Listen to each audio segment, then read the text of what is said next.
60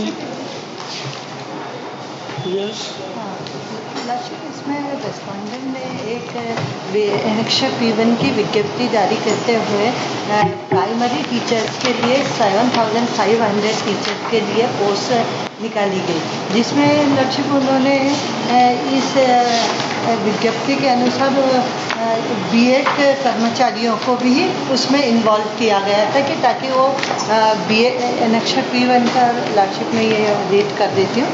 उन्होंने जो 7,500 पोस्ट के लिए किया उसमें कुछ कंडीशंस शर्तें रखी गई थी कि प्रोफेशनल एग्जामिनेशन बोर्ड की परीक्षा उत्तीर्ण की होनी चाहिए, कम से कम 50% अंकों के साथ हायर सेकेंडरी और उसके समकक्ष प्रारंभिक शिक्षा में 2 वर्ष का डिप्लोमा, तो अथवा यह 50% अंकों के साथ स्नातक या शिक्षा स्नातक जिसमें राष्ट्रीय अध्यापक शिक्षा परिषद द्वारा मान्यता प्राप्त संस्थान से शिक्षा स्नातक की उपाधि बीएड वालों को भी इनमें उनको इन्वॉल्व किया था तथा उन्हें उस कक्षा 1 से 5 तक पढ़ाने के लिए आपका कहना है वो ओवर क्वालिफाइड है लार्जशिप। और उसके संबंध में ये एनेक्शर P2 का जो नोटिफिकेशन आया था लार्जशिप, नोटिफिकेशन में उन्होंने इसको इन लोगों को जो और क्वालिफाइड थे बीएड शिक्षकों को कि इनको ले सकते, पर उसी कंडीशन में जब बीएड के डीएड वाले मतलब कि कैंडिडेट नहीं हो तो बीएड को आप प्राथमिकता दे सकते हैं। परंतु जब ये P1 की विज्ञप्ति निकाली इसमें उन्होंने बीएड कर्मचारियों को लिया और डीएड, जबकि वो उनकी कब निकली विज्ञप्ति, कब निकली लार्जशिप? ये 2/5/2023 का उनकी विज्ञप्ति थी और उनकी काउंसलिंग हो गए, सिलेक्शन हो गए लार्जशिप प्रथम चरण के हो गए हैं, जिसमें उन्होंने बीएड को प्राथमिकता दी गई और डीएड वालों को नहीं दी गई। और आप डीएड हैं? हाँ लार्जशिप, हम डीएड के हैं और डीएड वालों को, और इसी के संबंध में जो ये P2 का नोटिफिकेशन है लार्जशिप उसको चैलेंज किया गया है। राजस्थान हाईकोर्ट ने उसको इनके दिशा निर्देशों को जिसमें बीएड वालों को लिया है कि उन पर विचार किया गया, उनके दिशा निर्देशों को सुप्रीम कोर्ट में इन्होंने उनके दिशा निर्देशों को ये P2 के इनको अमान्य कर दिया गया, जिसको चैलेंज किया गया सुप्रीम कोर्ट में। सुप्रीम कोर्ट अभी कब क्या एग्जाम वगैरह की डेट निकल गई क्या? लक्ष्य पे एग्जाम वगैरह की डेट्स तो कंप्लीट हो चुकी है, बस अब रिजल्ट डिक्लेयर प्रथम चरण के जो थे वो डिक्लेयर हो गए जिसमें बीएड को प्राथमिकता दी गई। इसी कारण हमने ये पिटीशन फाइल की कि सेकेंड के भी 20 तारीख को आने वाली थी, जिसमें कि उनके अपॉइंटमेंट्स जिनको हो रहे हैं उसी के।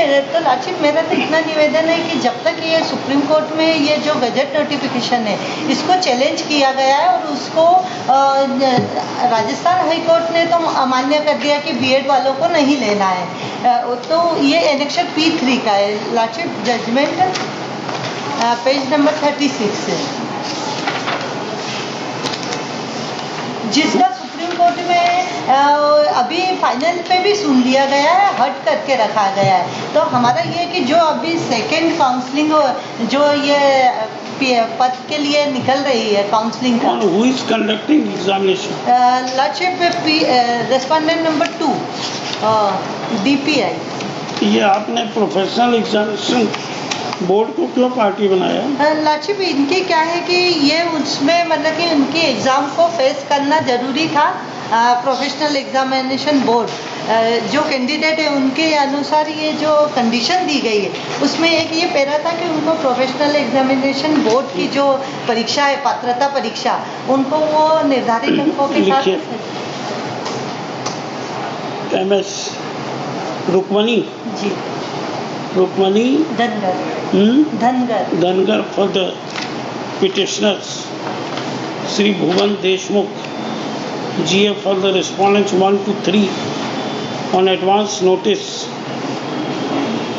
The petitioner submits that petitioners are holding diploma in education bracket में D.Ed and the respondents have issued advertisement for the post of primary teacher and they are appointing the persons having B.Ed qualification. It is contended that they are overqualified and as per notification क्या NCT के हाँ NCTE का इन लोगों को नहीं लेना है primary teacher lordship इनको जब ले सकते हैं मतलब कि अच्छा इनका ये है एज कि पर जब दी नहीं। NCT guidelines the B.Ed candidates can only be appointed when D.Ed candidates are not available. Issue notice to the respondents on payment of PF by registered post within 7 days, returnable within 4 weeks. As an interim measure, it is directed that the appointment of B.Ed candidates in pursuant to the advertisement dated 2/5/2023 shall be subject to final outcome of the petition. ठीक है ना? Lordship, in item number 60.